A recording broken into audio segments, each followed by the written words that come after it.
Hello everyone and welcome back to more Knowing Wheel, episode 95 of your favourite Formula 1 podcast. We return as always, and apparently I've got to introduce him straight away, otherwise I'll get told off. As always, Jamie183 is with me. How are we doing, mate? I'm good. I'm very pleased that I got an introduction before Pascal Wehrlein this week, so we're on the up and it's all going well. Well, Jamie, I've got exciting news for you. We're going to be welcoming a special guest today. It is, in fact... No, Pascal Wehrlein's not here. He's not here. Sorry to get your hopes up, everyone. No, sadly, yeah. We will get Pascal on the show, though, at some point in the future, I reckon. When we branch out into Formula E down the line. But actually, Jamie, did you watch the Formula E at the weekend? I think I can already guess your answer.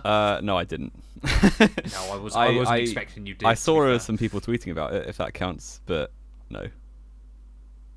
No, I did not. Fair Who enough. won? Who won the race? Van Dorn? It was Jake Hughes. Oh, wow. Isn't he like 31? Not Jake Hughes, Jake Dennis, sorry. Okay. The other Jake.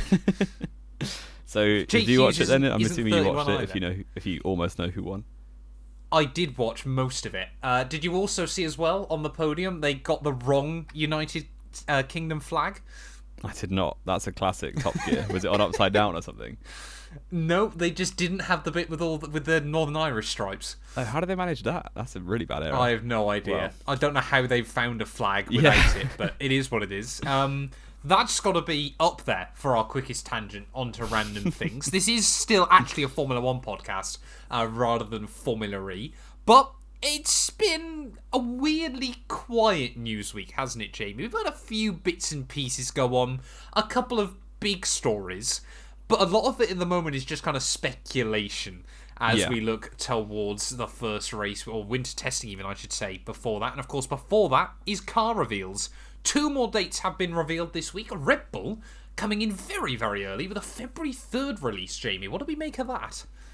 Yeah, I think Red Bull are one of these teams who never show their hand until they absolutely have to, usually in the first race weekend proper. So it will probably be a car without, just a livery reveal effectively on a stock car. And potentially they like dabbling with messed up liveries, which should be quite fun. To no one's surprise, it's always gone by the first or the second test, usually, definitely by the first race weekend.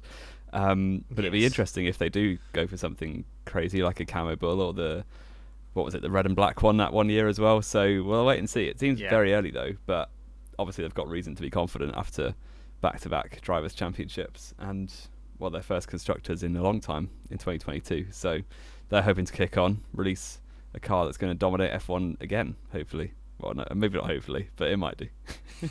Jamie's already written off this year. No, keep watching. But I mean, February 3rd though, I found it quite interesting that, of course, Red Bull as well have announced their car's going to be unveiled in New York, just like AlphaTauri. I'm a little bit surprised they don't just do it together, but I still feel like there's this bit, isn't there, inside Red Bull and AlphaTauri at the moment that they kind of want people to believe they're not just the same team. But yeah, definitely. I think an AlphaTauri and Red Bull launch would be quite cool, don't you? Yeah, I think that's happened in the past, hasn't it? Back when I guess Toro Rosso never really did launches, just because they didn't have a reason to. They just were normally their just car Red Bull's car. Yeah. But ever since they've branched off into AlphaTauri, obviously they're using that team effectively as marketing for the clothing brand. So yes, it does make sense from a marketing point of view to have 2 different events, just for the more PR basically. But it'd be cool to see them together. But the AlphaTauri events are always a bit crazy. So maybe Red Bull want to distance themselves a little bit from that. But I can't imagine Max Verstappen trotting down a catwalk in the same way that Gasly and Tsunoda did in the past. Put it that way. No, I think Tsunoda often had quite a bit of fun with those sorts of things. Maybe enjoyed it more than he let on. But yeah, I mean, Red Bull coming in then 3rd of February. In fact, both car reveals this week actually are earlier than any other we've seen so far. Williams as well have confirmed theirs is going to be on the 6th of February. Now, it is quite interesting when you look down all the livery reveal locations or car reveals. Most of them are going to be livery reveals, to be honest. Obviously, you've got New York for Red Bull and AlphaTauri, like we said. McLaren, of course, are going to be launching at the MTC. Mercedes and Aston Martin are both launching at Silverstone. Alpine is in London. Ferrari is yet to be confirmed. Williams, they're probably going to host a 480p stream online. Yeah. It is online, their car reveal. I don't know why they're not hosting a proper event, but it is what it is, I guess, for them. But, I mean, Williams as well, February the 6th, again, it's earlier than a lot of teams, but I suppose they can then watch other teams closely and sort of see how things are progressing as well. You know, it was always, to me, isn't it, 2017, wasn't it? When a few of the teams, I can never remember the name of it, had over the engine cover, wasn't it? Like the huge shark fin. And it was quite clear that then the teams that were revealing cars after them kind of just stuck one on and hoped that it worked. Yeah, a massive square shark fin on the back wing on the airbox.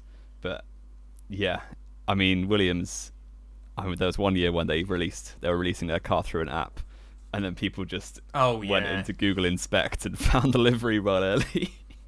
Yes, I remember that now. I think it's 2019.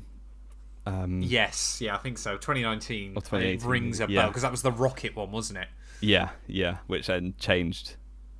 Oh no, that was the year after 2020 when it changed. Yes, before Williams race are still one. chasing them for money, if I'm not mistaken. Rockets still haven't paid Williams what they were owed. But there is other exciting news coming from Williams this week, isn't there, Jamie? And news that I don't think any of us were going to be expecting. James Vowles has left Mercedes and has gone over to Williams. Yeah, and it's a bit of a step up for him, obviously. I think he was head of strategy at Mercedes or something high up like that. And he's now gone to team principal at Williams. So it is, in theory, a promotion. I don't know what you would prefer to be in versus like in charge of a less successful team or quite high up in a successful team. It's difficult to tell. But if he is able to turn that team around, get it in the right direction, it's probably a really good platform for his career as a technical director because, he's still quite young. I think he's probably under 50, which is fairly young for a team principal. That's a very good point, isn't it? I was going to say he's not quite young in my eyes, but it is what it is. But I mean, James Vowles, of course, has been around, Mercedes, Brawn GP, all those guys for the better part of 20 years. Yeah. He is only 43, Jamie. Oh, wow. Yeah, well under 50. So he was in Formula One he was pretty much in Formula One when we were born, which is quite impressive. Wow. Or and how old we are now. Yeah, how old we are now is more worrying, I think. It is more worrying, yeah. We could be in Formula One, instead we're sat at home talking about it. Well. But... Less of the existential crisis. I do, well... Have you got something to tell me? Do I have something to tell you? No, apart from there's a quiz regarding Williams, which may be a good time There is a quiz regarding Williams. Do we want to do that now? We have got one other piece of news about Williams, haven't we? Yeah, go for the news first, and then I'll interject. We'll go through the news in a few minutes. And then you'll interject once again. But I mean, of course, James Vowles, he comes from a lot of experience inside Mercedes. 9 Constructors' Championships when you include the one he won at Brawn. Yep. 8 Drivers' Championships as well. It's not a bad track record. I think Williams will be quite a big step up, but honestly, for them, I feel like it's probably a really good move. Of course, it's go one of two ways, won't it? Either he'll be able to sort of bring a lot of what he's seen as made Mercedes very successful to Williams, or I'm a bit worried that it'll be a bit like the last big name that went from Mercedes to Williams, of course, that being Paddy Lowe, and that pretty much ended before it began, didn't it? Yeah, he was put on gardening leave fairly quickly, and then never really came back. So hopefully, for Vowles' sake, it's not like that, and it will go better than what happened to Paddy Lowe. But I think for Mercedes, obviously he gets a lot of criticism for the strategies that Mercedes pull off, but generally Mercedes have been quite okay at strategies. It's just, the Valtteri, it's James stuff is about James Vowles. All of the missed opportunities to undercut when he had a 2v1 in 2021 all the time last year. I guess he is memed on quite a lot, but I think he's a very creditable guy and will offer a lot to Williams. And I think Mercedes they won't be better for his departure, but they're a big enough team that they can recruit well or promote from within and replace him in a very good way, I'm sure. Yes, yeah, exactly. And of course, the other big news, potential big news, this is what we mean about speculation this week, is, well, I've literally just had to check Twitter again to make sure nothing has been announced. We're recording this at 5 p.m. UK time here on Monday. Porsche, Jamie, have changed up their Instagram. I don't know if you've seen this. I saw the rumours of it on Twitter, but I didn't actually see the evidence. So, what's happened basically is Porsche's Formula E Instagram account, everything got wiped, and they, like I said, they deleted pretty much everything off the account. They left one video on there with today's date, with just a little bit of sort of, it looked like pretty non-assuming footage. Someone on Reddit has gone through that footage frame by frame. Of course they have. And they think, I mean, it was always going to be someone on Reddit. Yeah. They think they have found a frame that, I will give them credit where it's due, closely resembles the silhouette of Frank Williams. Right. So, are we Conspiracy going to see City. Porsche Williams? What I did see was Williams put out a statement, didn't they, of like basically saying it's not, like, they basically denied it, but said if they want to, we're open, basically. Which, so yeah, it's a bit weird. It's kind of like there wasn't really much rumblings. Like, it was a very, very minor piece of conspiracy off Reddit. So F1 teams are very within their right to just ignore it and move on if they wanted to. Williams have clearly drawn attention to it when it didn't really need to, which makes me think there may be some truth to it. This is what I was going to say. Williams were quite clever with the wording of that statement. All they said was Williams was not up for sale. Never did they mention they won't sort out an engine deal. Yeah. Never did they mention they won't take on big sponsors. And never did they say part of the team wasn't for sale. And of course, you know, we sort of look back at whether Porsche will still want a deal like they tried to get with Red Bull. You know, 50% stake in the team would not be bad going. And there's even a third wheel to this little love, whatever we're going to call this. Gulf Oil as well have confirmed, obviously, that they. I mean, it was kind of well known anyway that their alliance with McLaren ended at the end of last year. That might mean we see some different McLaren liveries in the future as well. Could we get Porsche, Williams, Gulf Oil? I mean, have you ever seen some of the old Gulf Oil Porsches? They are I have, yeah. Beautiful, Yeah. Beautiful paint schemes. I would love to see a Formula One car that looks like that. You know, again, it was very reminiscent of the McLaren we saw at Monaco 2021. But having, 2021. But having a car that looks like that on the grid every week, I would quite happily take, whether it's at the back or not. And I think, honestly, out of the three, it's probably the best move for Williams. Looking at it, because they are probably still the ones that desperately need the help. Yeah, and if Williams got like a big manufacturer like that to be part of their team, that would sort them right out in terms of future.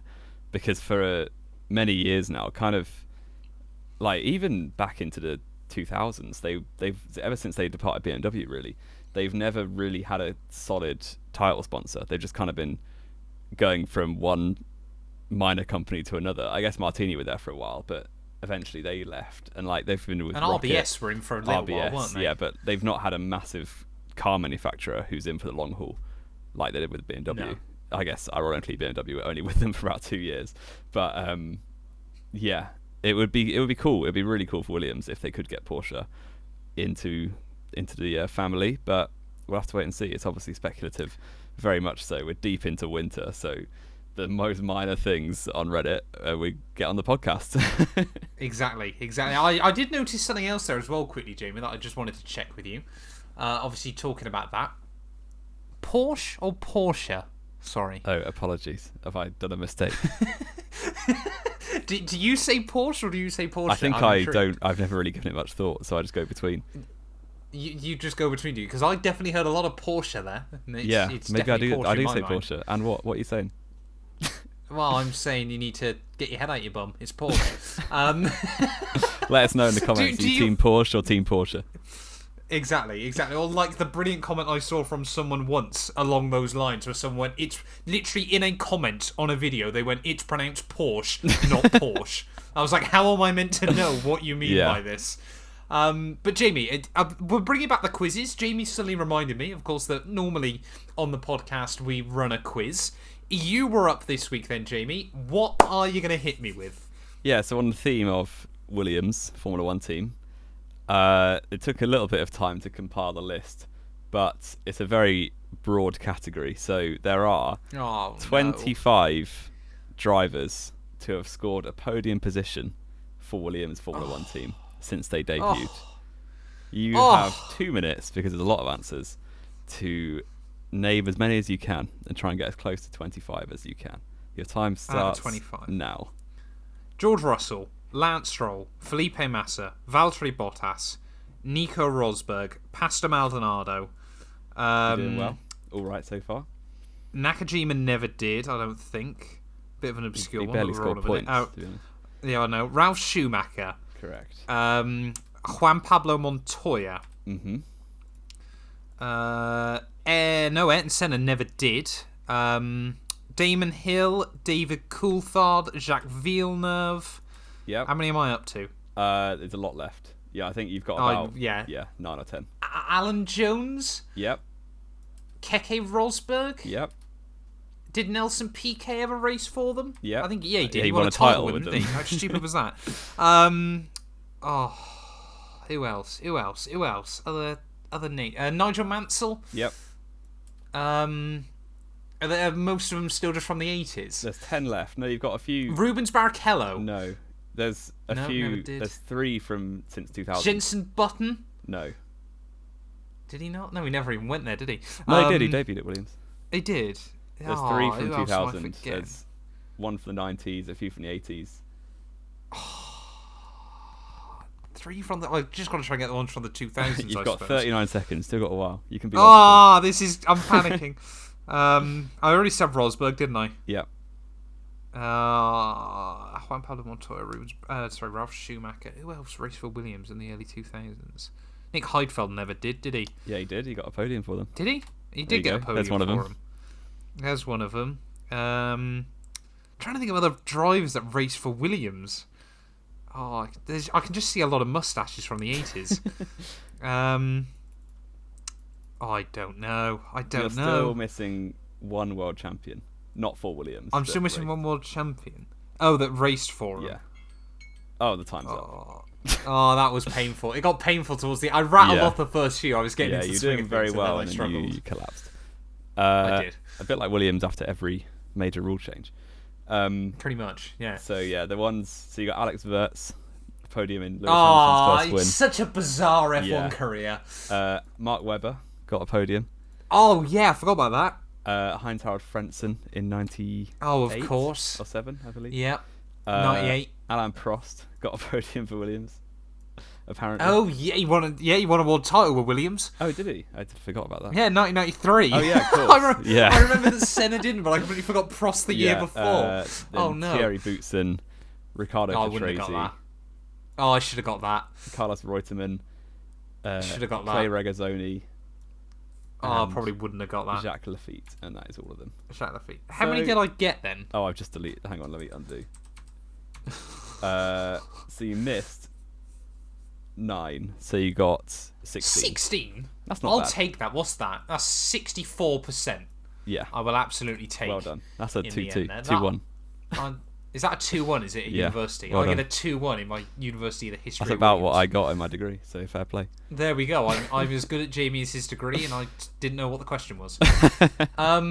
Going back to other Formula 1 news then, Jamie, it really has been a bizarrely slow week, hasn't it? For the most part. We're still waiting on Haas and Alfa Romeo for their car reveal launch dates. So that should be quite exciting. Haas are usually very early. Well, Haas, I feel like, often announce late but release early. Yeah, they announce it like a day before, and it's like, oh, our car's getting released tomorrow, by the way. And no one really cares. But there we go. And it's usually just an online, like a tweet, basically. They don't do like pretty a show much, or anything. And Alfa Romeo is generally really late. So based on previous years. Alfa Romeo kind of got leaked last year, didn't it? Because it was going around Fiorano. Yeah. If I remember correctly. Yeah. But yeah, another thing that happened this week. Exciting times. A bit of drama. It's not actually in the notes, but I remembered about it. Drama in the sim racing world with yes, Max Verstappen was racing in, what was it, the iRacing 24 Hours of something. No, Jamie, if you're gonna, do you want me just to tell the story? You can do it. You know more than me. So, it was virtual Le Mans this weekend, and I don't know whether you know about this as well, Jamie, but virtual Le Mans, $250,000 prize pool, basically is strapped to this race. It means quite a lot for sim racers, for those big teams, everything like that. Now, I think if my counting's correct, they've done 4 of these races now on R Factor, including this weekend. 3 of them have been DDoSed at some point or another. It was only last year's race that didn't. Right. It's just been an absolute disaster. So like you said, Max Verstappen, he's come out saying he's not going to do it again. Completely fair enough. The problem, one of the many problems with it, of course, was they've come out going, it's not fair, it should never have been DDoSed, one streamer must have leaked the IP. You could access the IP address on Steam. It was literally right there. I could literally go on there right now and find the IP address if I wanted. Like, that's just how rFactor 2 servers work. You can just find IP addresses for any server you like. It's pretty much immediately. Ridiculous. But anyway, Verstappen obviously had this. Was it a disconnect for his team? Yes. Well, he had screen freezes first of all, and then a disconnect. So he didn't even bin it himself this year. He got wrecked by the game this time around. And then people have been obviously discussing. I saw Romain Grosjean offered his opinion that it's just like a mechanical opinion DNF. is strong. Do you know why he said that, Jamie? Well, because he's sponsored, isn't he? Or he's got an esports team. He's paid fat paychecks by Motorsport Game to be a brand ambassador. Yeah. So of course he's going to back them up. I mean, I don't know how much else about. I mean, you've set me off on the rant now, Jamie, about Motorsport Games. It's a nightmare. Honestly, it's an absolute nightmare. They've bought out so many licenses. We were meant to be getting an IndyCar game and a NASCAR game this year. Both of them have been scrapped. We're meant to get a British touring car game at some point. There's no sign of that coming anytime soon. They've just lobbed the cars into rFactor, so no one that ever wants to use it on console gets a chance. Basically, what they've done is they've gone round paying off motorsport companies to buy out exclusivity deals, and then can't build a game around them. They're just absolutely pooing on the floor. And it's so frustrating. So frustrating. Yeah, because especially if iRacing your job is could do a decent job. Especially if your job is to make content on F1 games or motorsport games. Well, F1's alright, luckily. Must be pretty it seems like F1 is one of the only places untouched by it. But I mean, I've got a few mates that make NASCAR gameplay videos, and like they've said, they're basically now not expecting a game in 2023 either. So they're having to play like NASCAR games from like 5 years ago. Like, imagine if we had to jump back onto F1 20. Actually, I'd love that. Yeah, that'd be F1 great. 2016. We'd be balling. But like, I mean, if you look at the stock price as well. Oh, I saw that. Games, absolutely tanked. I'll let you into a secret, Jamie. I actually own stock in Motorsport Games. Oof, that's poor. I bought it a long time ago. I think I spent it was nothing major. I think I spent like 50 quid on it or something like that. And what's it My worth now? £50 About 5p? Is worth about £5. Nice. I'm down 90% since I bought it. Their stock price in the last year has gone from $36 down to $3. Nice. And their stock price since they started, which was only midway through 2021, so it's currently at $3.93, Jamie. Can you guess what it started at? Probably about like $3. Nope. Oh, it started high. I don't even know. I don't know how stocks work. They opened share prices, the original share prices that were publicly tradable, $350. What on earth? Imagine you bought in at $350. But at the time, they were signing deals left, right, and centre. I suppose, yeah, they were promised a lot. It did go above $350 on launch day, I'm pretty certain. I think it peaked out at about $370 on launch day. Fair. Well, that is definitely not stonks. It is not stonks. Unfortunate for anyone who happens to own shares in motorsport games. I wouldn't know Whichever any of them morons people. buy shares in motorsport that? games. Yeah, exactly. I mean, it's just I feel this is why I'm allowed to be passionate about it, because I'm part of the. Well, I don't want to be associated with the company. I own a share of the company, but it's just an absolute I don't want to swear. I don't want to swear on the show, but it is don't do it. Such a disaster. Everything that's going on with it. And I mean, Virtual Le Mans as well, of course. You don't really sim race much anymore, I know. But I mean, we only met each other through sim racing. Like, that's like, we wouldn't be doing this now. That's why I stopped. Exactly, yeah, so you won't meet more morons like me who buy shares in motorsport games. But I mean, that was nearly 7 years ago now. Like, sim racing does genuinely bring people together. You create friendships through it.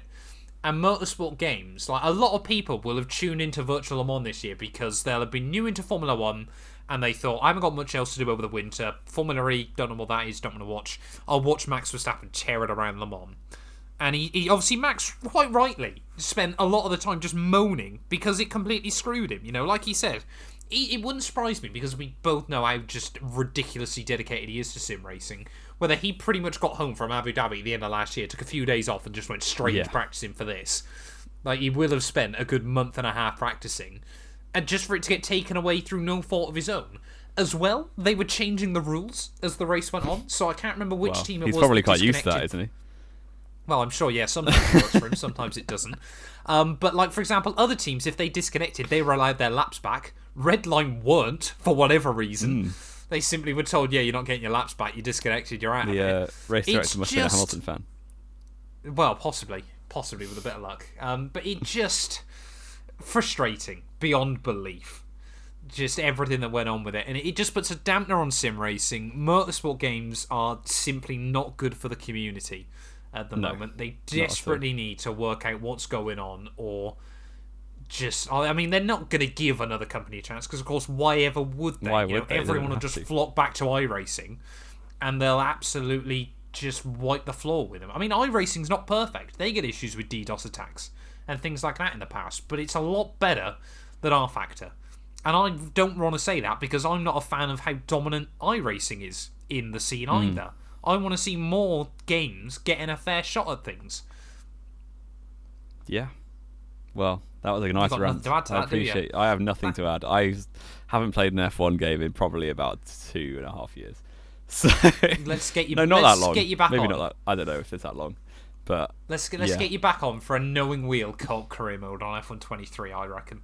F1 2016 is a deal.